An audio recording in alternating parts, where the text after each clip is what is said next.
The intent of my summer research has been to develop a critical understanding of recent developments in mass media in relation to broader capitalist structures and its role in the reproduction of ideology. To explore this topic, I read primary and secondary texts on the Frankfurt School, drawing from my previous studies in the work of Karl Marx, Althusser, Foucault, Baudrillard, and Sartre, as well as my first-hand experience as a millennial born into the internet age. The Frankfurt School was a group of intellectuals who came together following World War I, first rising at the University of Frankfurt, although many soon sought refuge in the United States. Notable thinkers include Max Horkheimer, Walter Benjamin, and Erich Fromm. However, this paper will mostly focus on some of the work of Theodor Adorno, Jürgen Habermas, and Herbert Marcuse.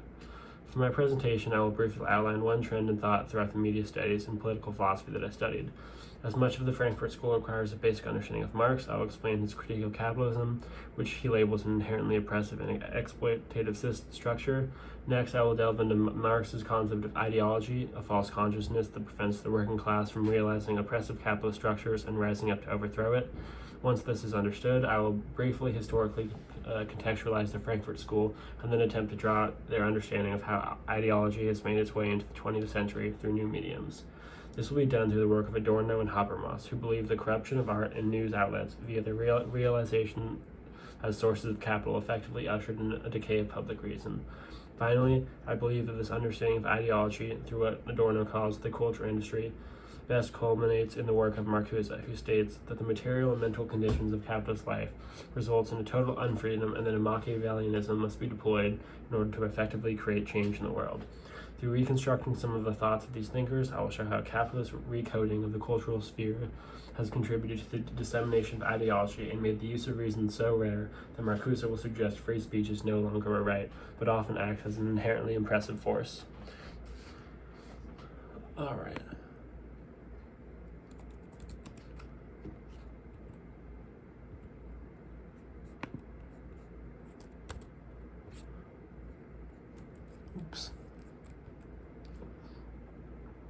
Alright, Marx believed that the very structure of capitalism was fundamentally exploitative.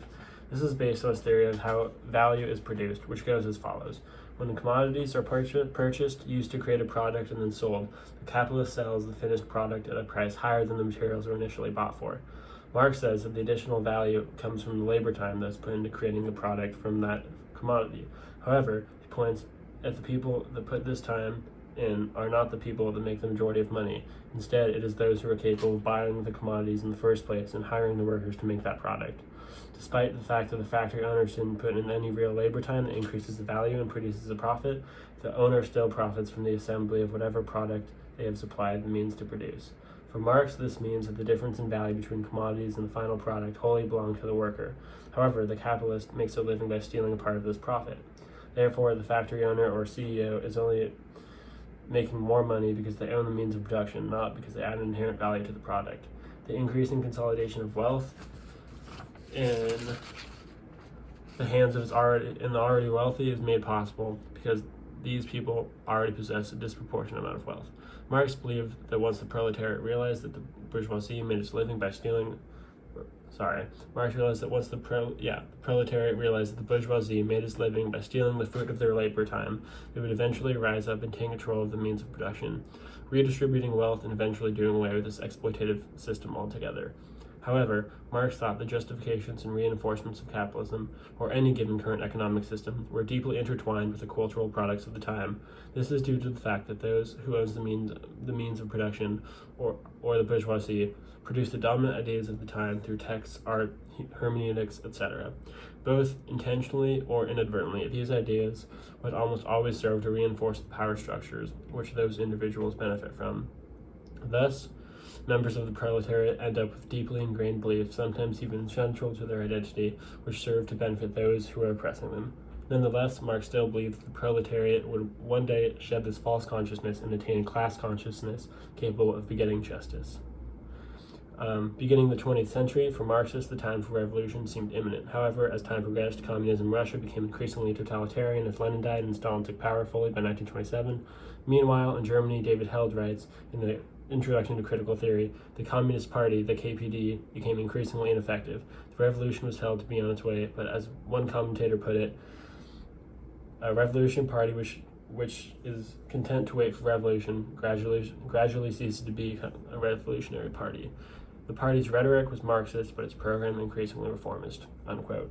18. As the Communist Party continued to lose momentum, the hope for the revolution was finally extinguished in 1933 when the Nazis rose to power.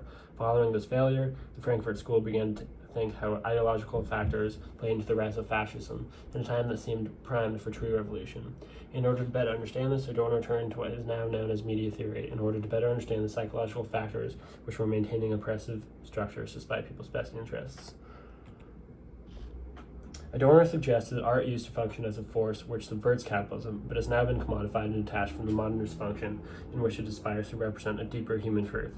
Instead, Adorno will argue that art often perpetuates an existing mental landscape rather than encouraging humanist reflection.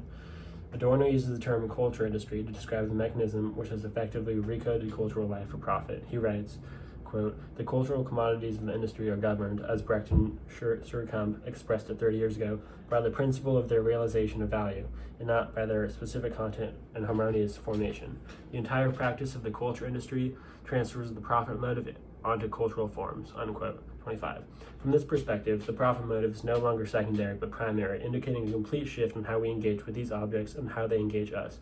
And further, he writes, quote, "The culture industry misuses concern for the masses in order to duplicate, reinforce, and strengthen their mentality, which it presumes is given and unchangeable," unquote. That is, media is not independent of us, but entirely based on an anticipated reaction capable of generating profit, and thus it only serves to reinforce the status quo. As cultural objects are commodified and increasingly exist as channels of profit creation, they no longer facilitate reflective thought but replace it with what the Frankfurt School calls instrumental reason, meaning ways of thinking aimed at an economically based concept of progress as opposed to a moral one. While the Enlightenment conception of reason is a liberating force capable of bringing about further human good, reason has been repurposed solely to aid the domination of more efficient, make domination more efficient and effective. In the introduction of the book, Media Studies, a reader, Paul Maris and Sue Thornham write that Horkheimer and Adorno argue in the Dialectic of Enlightenment that, quote, "The 18th century Enlightenment has praised that the power of human reason could banish the forces of superstition and backwardness and ignorance through the development of scientific knowledge, bring prosperity from a growing technical mastery of nature, and introduce justice in order to human affairs." But, argued Adorno and Horkheimer, the application of human reason within capitalism often stimulated opposing tendencies. The intellectual conquest of small areas of knowledge amounted merely to the development of technical expertise, the expression of instrumental reason divorced from the wider goals of human emancipation, unquote. 6-7. That is, through instrumental reason as a type of thought which asks how rather than why, a cycle is created in which the creation of profit becomes an end in itself as opposed to a means of bringing about a greater human good. Reified economic structures become ends in themselves through instrumental reason, while human emancipation loses the semblance of a foreground. Further, they write, traditional mitigation element had always been works of art, the experience of which offered an intimation of the human spirit free of domination by instrumental reason. But now, ran the argument, even that this zone of human life was becoming subject to the forces of rationalization and instrumentalization through the industrialization of culture, unquote. 6-7. As increasingly large parts of society focus on creating profit, art, which was formerly one of the few safe havens from the recoding and deterritorialization of capitalism, sphere in which truth, beauty, and good could exist separately from economic incentives, is now becoming absorbed and subverted by profit motives. Art no longer challenges individuals to think deeply, but appeases their basest drives, while its creation increasingly becomes an act of calculation. Not at all unrelated, Habermas argues that the public sphere, as a place where rational debate about what was good and how to bring that about used to take place, has been eroded due to the success of newspapers as commercial industries. Those revenue streams depend upon reflecting the capitalist interests of their viewers and investors. I'm going to skip forward a little bit. He writes, large-scale organizations strive for the political compromise with the state, with one another, behind closed doors if possible, but at the same time, they have to secure at least the Bessitarian approval from the massive population through the deployment of a staged form of publicity. News outlets no longer represent a diverse set of individual interests and opinions out of which one might form their own opinion, but instead are rallied upon appealing to specific audiences or protecting certain industries, making the use of reason when discussing world affairs increasingly difficult.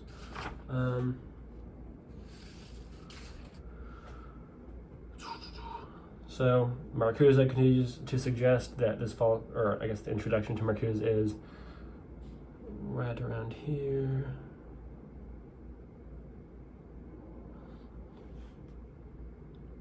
Due to the infiltration of capital, news organizations manipulate their viewers, while the subversive force of art has collapsed entirely. Sharing a very similar understanding of the recoding of the cultural world, Marcuse argues that capitalism has created a world in which freedom is illusional.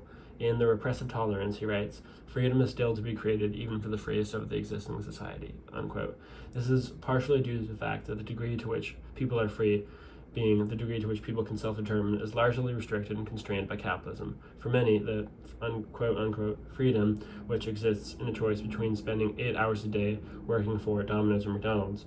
However, even for an upper middle class individual or venture capitalist, the constant pressure that exists when one is required to earn a living, as opposed to simply having the right to one, for the most part, vastly restrains the choices people make about their lives. And anyone who chooses to spend their life analyzing stock prices has simply not recognized their own freedom as a being capable of being independent of the market.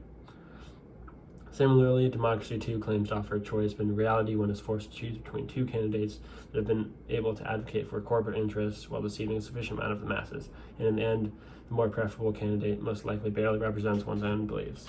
Marcuse continues to suggest that this false consciousness has submerged the greater goal of the development of a better world, that is, one that is as good for many people as possible. So far,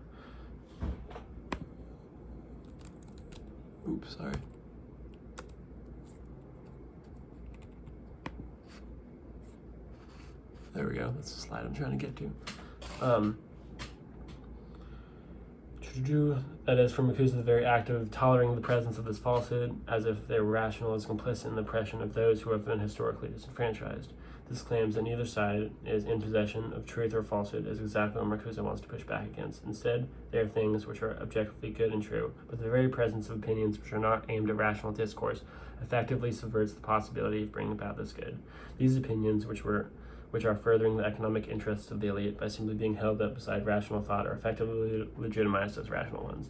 Furthermore, he writes, right and wrong, true and false, are predefined wherever they affect the vital interests of the society. That is, to a certain extent, language itself has been politicized so that free thought is increasingly difficult. Words become redefined and dialect becomes self-enclosed. The words gun control, for example, may hold some inherent potential of justice and peace. However, the media has already shaped reactions to this concept so as to neutralize it. The pseudo-logic attaches to these words, which are held in the mind of the public as legitimate. However, he writes, quote, "The direction in which this good must be sought and the institutional and cultural changes which may help to attain the goal are, at least in the developed civilizations, comprehensible. That is to say, they can be identified and projected on the basis of experience by human reason," unquote.